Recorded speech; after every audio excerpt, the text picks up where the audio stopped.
Alhamdulillah Rabbil Alamin, wassalatu wassalamu ala Rasulillah wa ala alihi wa ashabihi ajma'in wa amma ba'd. Assalamualaikum warahmatullahi ta'ala wabarakatuh. Mga minamahal na kapatid sa pananampalatayang Islam, ito po ay may kinalaman pa rin sa aklat na tinatalakay natin ang mga dakilang katangian ni Prophet Muhammad sallallahu alaihi wasallam. Sa puntong ito ay tatalakayin po natin ang kabanata patungkol po sa pagsamba ng Propeta sallallahu alaihi wasallam at sa mga pagsambang ginawa niya, tatalakayin po natin ang ilan sa may kinalaman sa kanyang pagsasala. Sa hadith na ito ay kung saan iuulat natin muna bago ang lahat yung kahulugan ng ibada.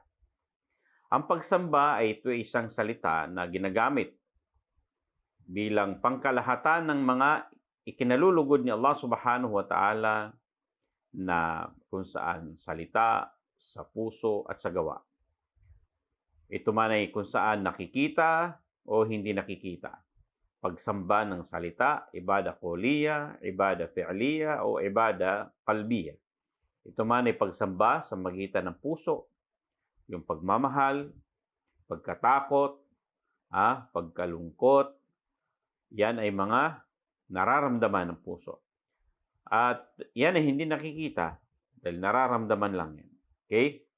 Pag ginawa mo, pupunta yan sa tinatawag na imma ibada qawliya o fi'liya. Maaring ito ay maging pagsamba sa magitan ng salita o kaya naman ay gawa. Tandaan natin na tayo ay nilikha ni Allah subhanahu wa ta'ala sa purpose na napakaliwanag. Ito po yung pagsamba. At ang pagsambang ito, gagawin natin kung ano yung ikinalulugod ni Allah subhanahu wa ta'ala. At sinabi niya, "Wama khalaqtul jinna wal insa illa liya'budun." Walang ibang dahilan kung bakit ko nilikha ang mga jin, mga engkanto, at ang mga tao maliban na sila ay sumamba sa akin ng walang pagtatambal. So ang purpose natin mga kapatid ay pagsamba sa mundong ito. Yan ang dahilan kung bakit tayo nandirito. At ilan sa mga ginawa ng propeta sallallahu alaihi wasallam pagsamba yung mga sala niya na kung saan naiulat na si Prophet Muhammad sallallahu alaihi wasallam ay nagsagawa ng sala, voluntaryong sala sa gabi. Okay? At nakita nila na kung saan ang kanyang mga paa ay namaga sa tagal ng kanyang pagtayo. Kaya tinanong siya ng sa ginawa niyang ito kung kailangan pa bang umabot sa ganitong paghihirap ang ginagawa mo o sugo ni Allah na kung saan samantalang pinatawad ni Allah subhanahu wa ta'ala ang mga nauna at mga mahuhuli mong kasalanan. Anong sinabi ni Prophet Muhammad sallallahu alaihi wasallam? Sabi niya, "Afala akunu abdan syakuran?" Hindi bagat ako ay marapat na maging mapasalamatin na isang alipin?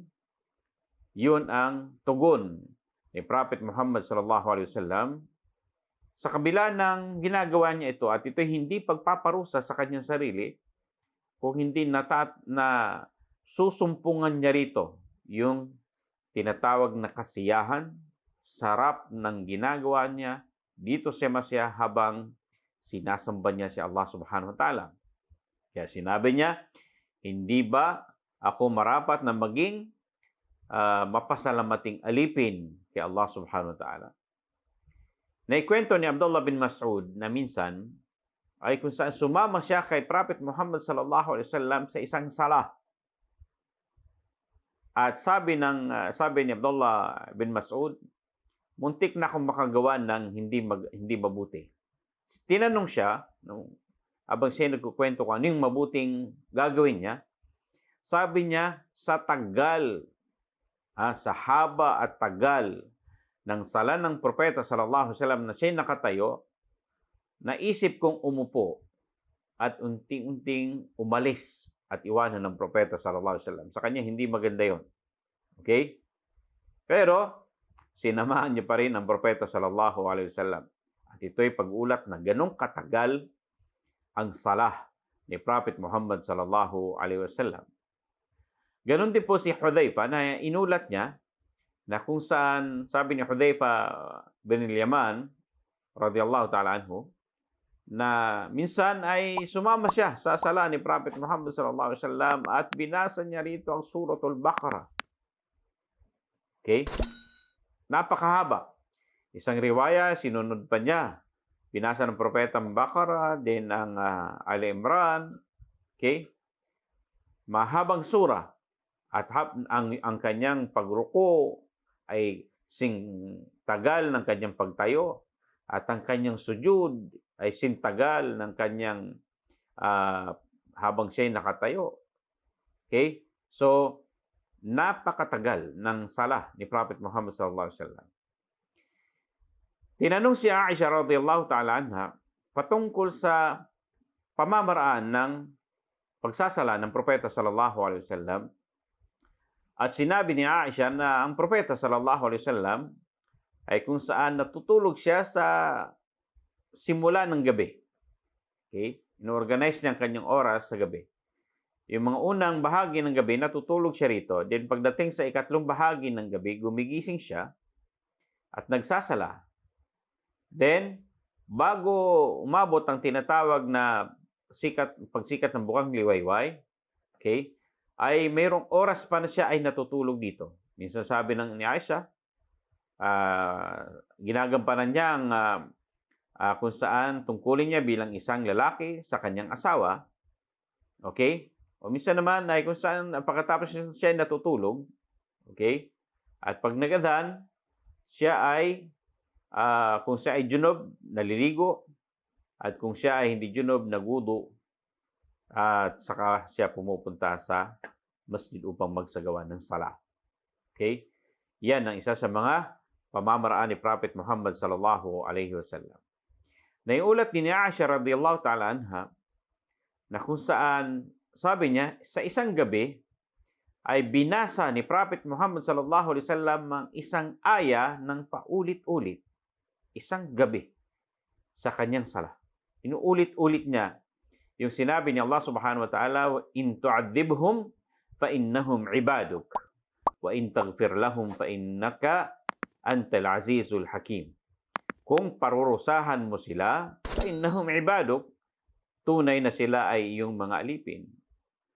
Wa in taghfir lahum, at kung sila naman ay iyong patatawarin, tunay na ikaw ang aziz, innaka antal aziz, fa innaka antal aziz.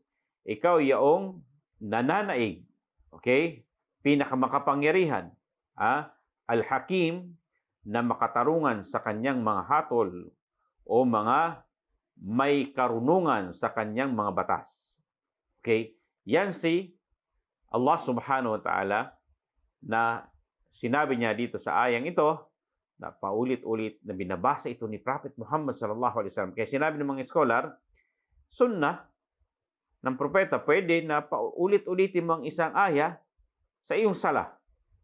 Okay? O kaya naman, isang sura, maiksing sura na binabasa mo ng paulit-ulit. Okay? So, naiulat din na si Prophet Muhammad sallallahu alaihi wasallam ay nagsala ng sala sa gabi ng tatlong rak'ah. Okay, may isang riwaya na 13 rak'ah ang ginawa niya. Okay, mayroon naman pong nagsabi na higit pa rito. Okay, at si Aisha radhiyallahu ta'ala anha ay nagsabing si Prophet Muhammad sallallahu alaihi wasallam ay hindi niya dinagdagan o binawasan ng 11 rak'ah na sala sa gabi, Ramadan o hindi Ramadan. At kung ang makaya natin ay hindi tayo umabot halimbawa sa 11 rak'ah, ay yung sinabi ng propetang ang sala sa gabi ay matna. Ibig sabihin, 2 rak'ah, every 2 rak'ah salam. Kung ano yung abutin mo.